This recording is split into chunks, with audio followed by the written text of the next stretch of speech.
Bonjour à tous, c'est l'heure du compte-rendu sur Ecclesia TV. Cette semaine a été marquée essentiellement par les noces de bois du Fonds national catholique. Tout de suite en images, les informations au plan national. En 5 ans, le Fonds national catholique, une collecte organisée chaque année à la Pentecôte pour favoriser l'autonomie de l'Église ivoirienne, a donné un peu plus d'1,657 milliard de francs CFA. Les montants détaillés ont été révélés hier dimanche 17 février à l'occasion du 5e anniversaire d'existence de ce fonds organisé à la paroisse Saint-Laurent de Yopougon.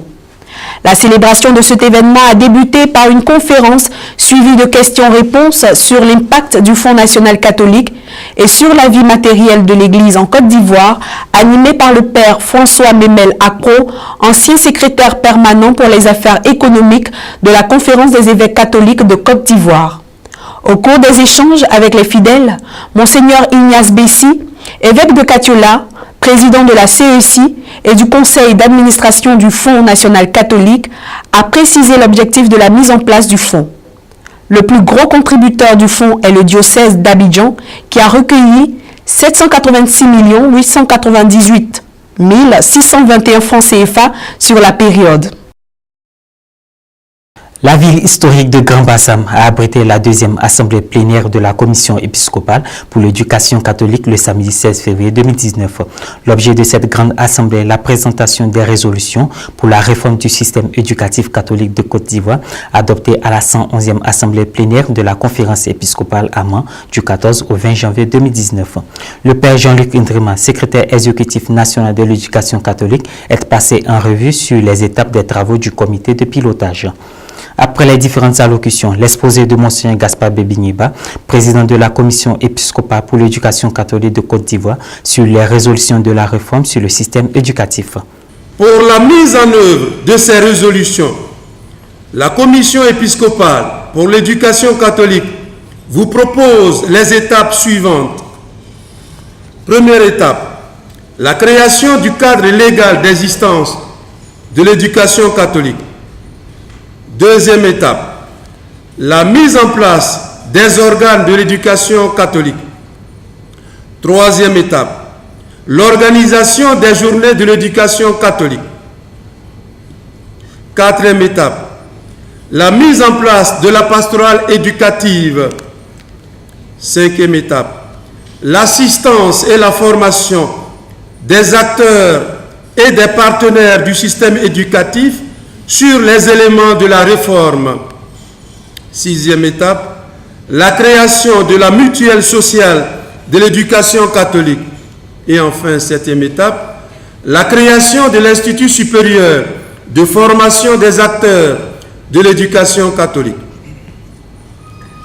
Au terme de cette adresse, nous voudrions renouveler le ferme engagement de tous les acteurs de la communauté éducative catholique à travailler pour la réussite de cette réforme et le rayonnement de l'école catholique en Côte d'Ivoire.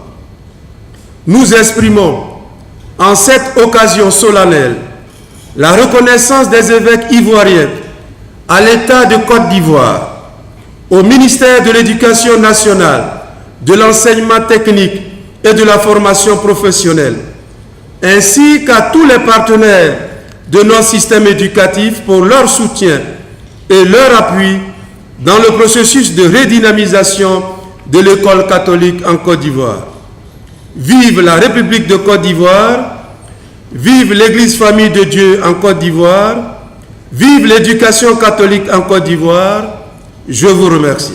L'évêque de Mans, dans l'ouest de la Côte d'Ivoire, s'exprimait en marge de la présentation des résolutions pour la réforme sur le système éducatif catholique. Pour mettre en mission, envoyer en mission tous les acteurs de notre système éducatif pour dire maintenant que les évêques nous font confiance, ils nous mettent en mission, c'est à nous de montrer, de prouver aux évêques qu'ils ont eu raison de prendre ces résolutions pour réformer notre système éducatif catholique, mais surtout d'accompagner efficacement la société ivoirienne. Voilà, accompagner efficacement dans la fraternité, dans la paix, dans la cohésion sociale. Voilà, il faut que l'école catholique en Côte d'Ivoire aide justement la société ivoirienne à avancer vers la paix. Le ministère de l'Éducation nationale, de l'enseignement technique et de la formation professionnelle a été représenté par Mme Célissa Madeleine qui s'est réjouie de la démarche de l'Église catholique. L'Église catholique a sa partition dans la redynamisation des valeurs scolaires. C'est important. Donc s'ils ont pensé, qu'ils ont réfléchi et qu'ils ont trouvé que ça et là, il faut une amélioration, il faut renforcer, il faut peut-être réfléchir ici, il faut reprendre là. Bon, vous avez entendu, il y a je crois 5 ou 6 axes. On va voir ce que les axes vont donner. Nous, on attend leur partition sur le terrain parce que la formation d'un enfant, c'est un tout. Il y a la formation tous azimuts, mais il y a la formation spirituelle qui est importante. Quand un enfant est très engagé spirituellement, je vais dire dans le bon sens, voilà. Quand vous parlez, il est civique, sur le plan civique, il est un modèle. Nous sommes à l'aise de savoir que les congrégations prennent un engagement particulier dans cette thématique que l'éducation nationale développe depuis l'année dernière. On a reconduit un peu ce qui avait été dit l'année dernière, civisme et engagement. Donc s'il y a des réformes dans le sens du civisme, ça nous agrée, dans le sens de l'engagement, ça nous agrée. Et là, c'est un engagement qu'ils prennent avec les évêques, les premiers maîtres de cette congrégation en avant.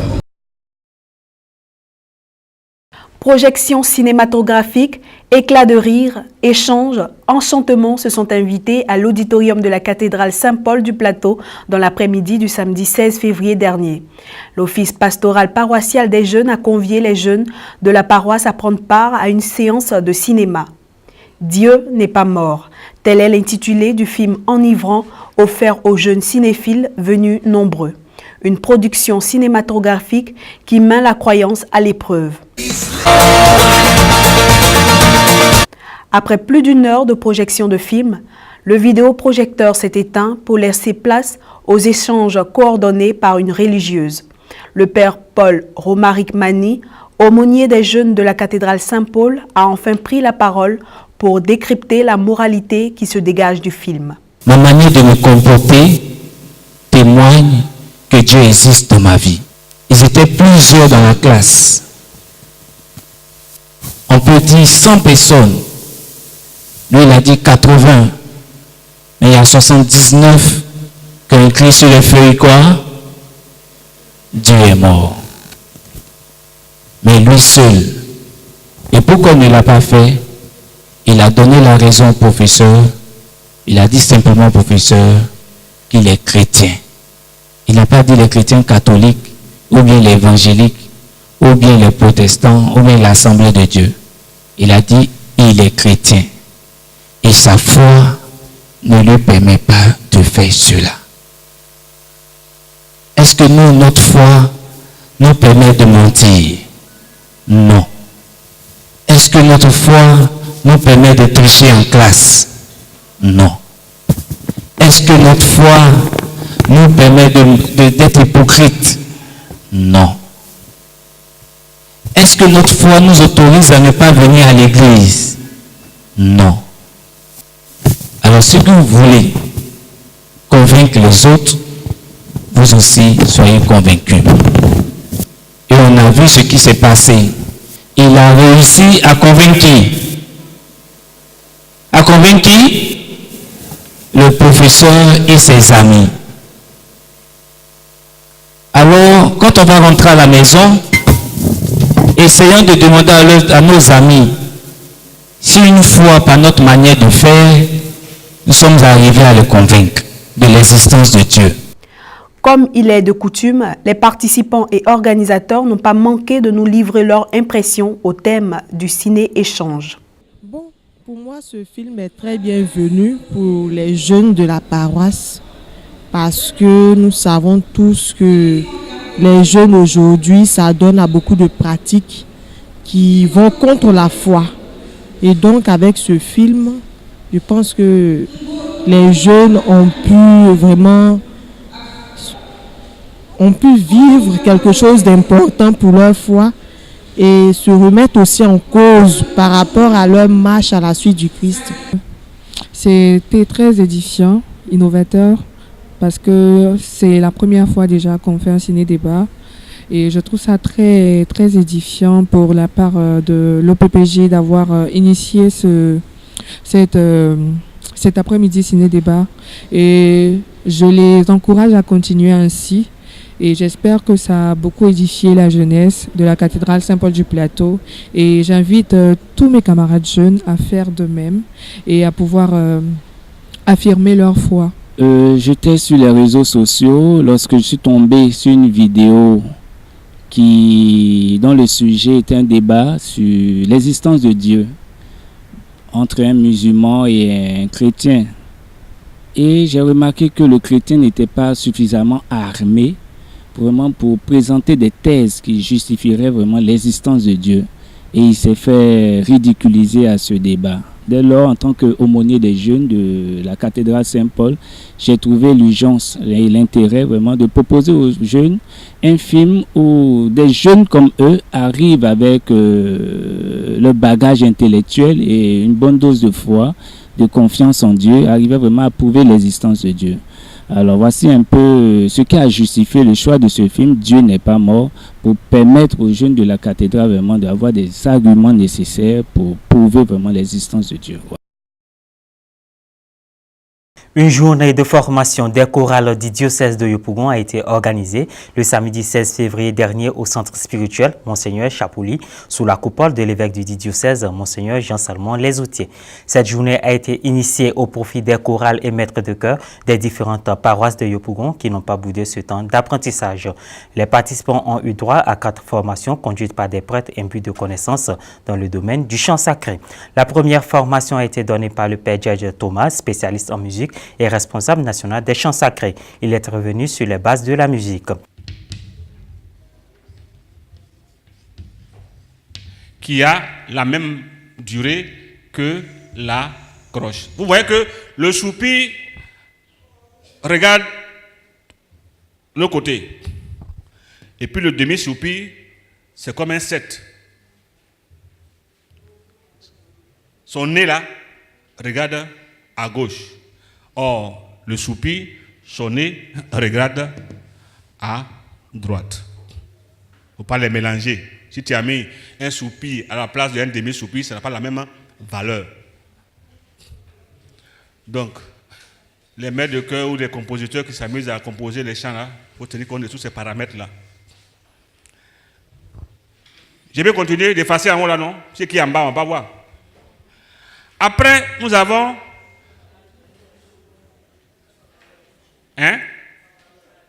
la valeur. C'est la croche. Nous avons maintenant la double croche. On va voir le silence qui a la même valeur que la double croche. C'est le quart de soupir. Ouais, tout ça, vous connaissez ça par cœur, hein? Sinon, tu as 0 à l'examen. Hein? Quart de soupir. Je vais effacer.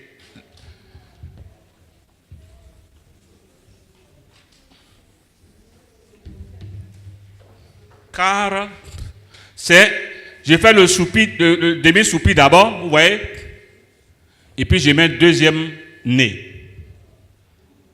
Ça a la même valeur que là. Vous voyez que double croche, il a 2 crochets, non? Double croche a 2 crochets, quart de soupir a 2 crochets aussi, il a 2 nez. Donc, quart de soupir. Voilà. La même valeur que la double croche.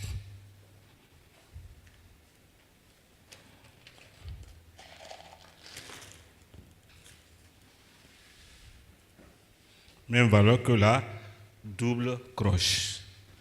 Ça peut aller. Après, j'ai le silence qui a la même valeur que la triple croche. Donc, j'avais 2 crochets, non?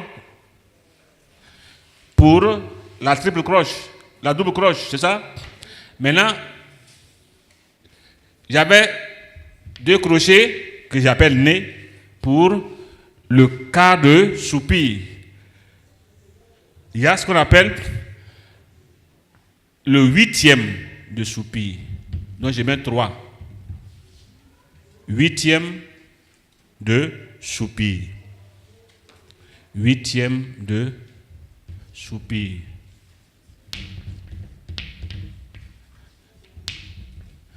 De soupir. Qui a la même valeur que la triple croche. La seconde a été dispensée par le père Mathieu Krokofi, spécialiste en liturgie et secrétaire général du diocèse de Yopougon. Son intervention visait à faire connaître les différents temps liturgiques et surtout leurs particularités. Mais ce n'est pas seulement une question d'alléluia.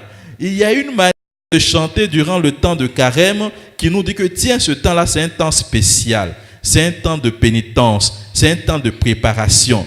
Il y a une manière de chanter durant une messe de requiem qui nous dit tiens, même celui qui n'est pas dans l'église, en passant, quand il entend ce chant, il dit, mais tiens, quand il entend l'air musical, il dit, ça c'est une messe de requiem. Il y a une manière de chanter dans un mariage, etc.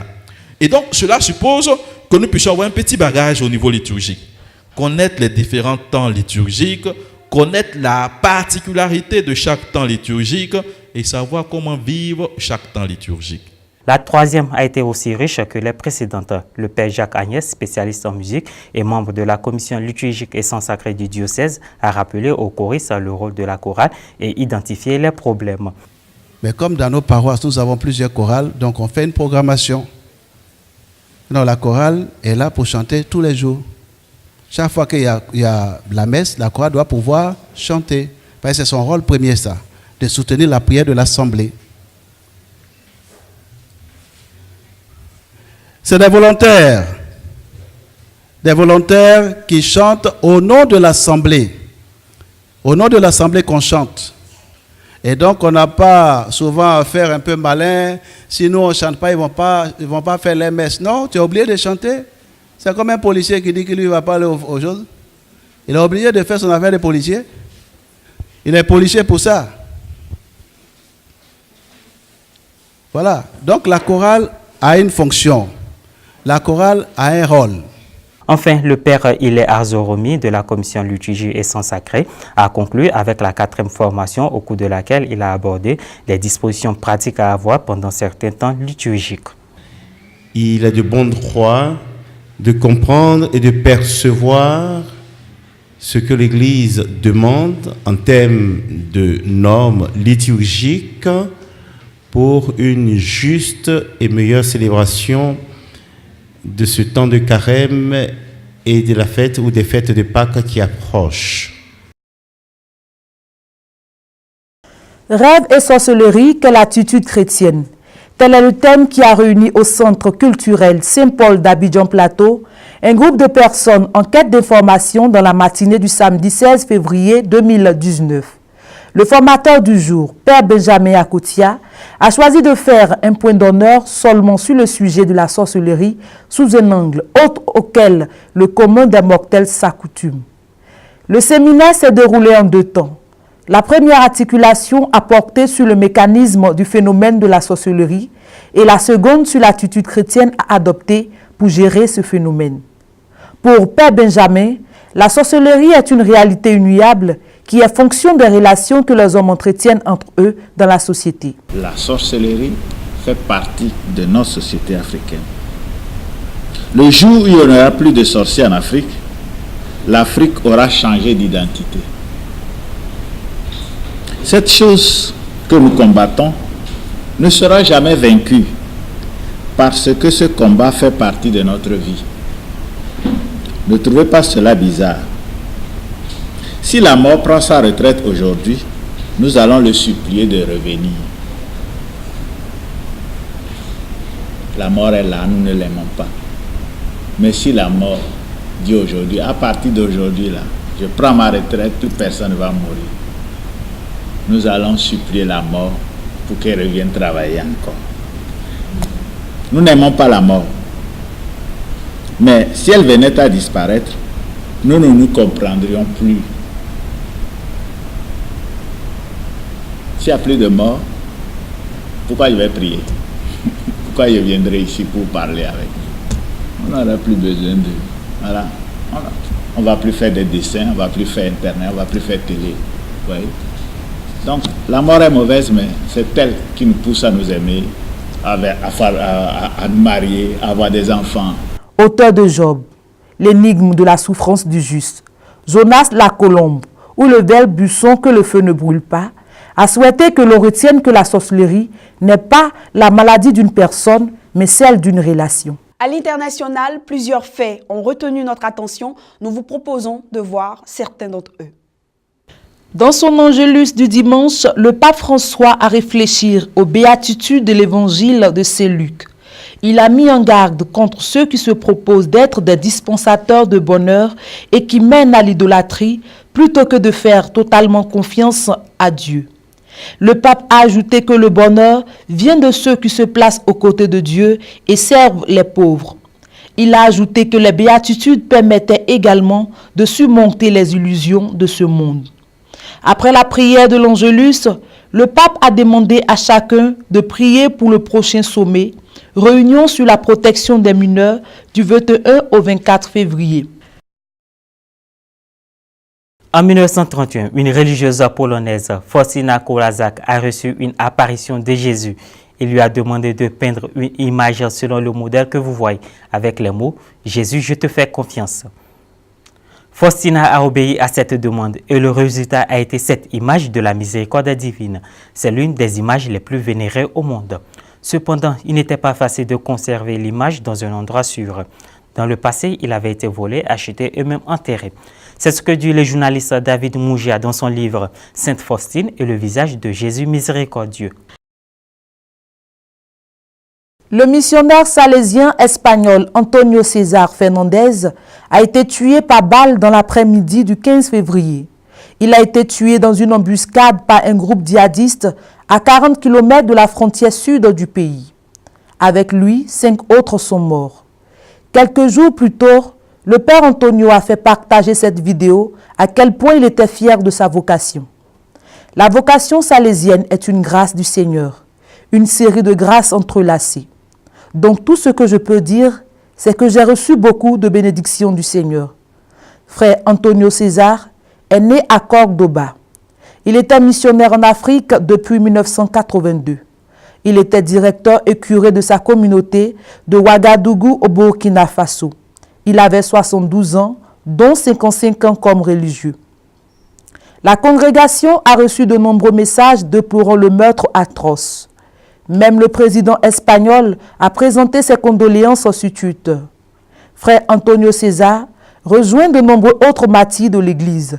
Un homme qui a consacré sa vie à aider les plus démunis d'Afrique, qu'il considérait comme la terre de ses rêves. C'est ici que s'achève ce compte-rendu de l'actualité. Nous vous donnons rendez-vous la semaine prochaine.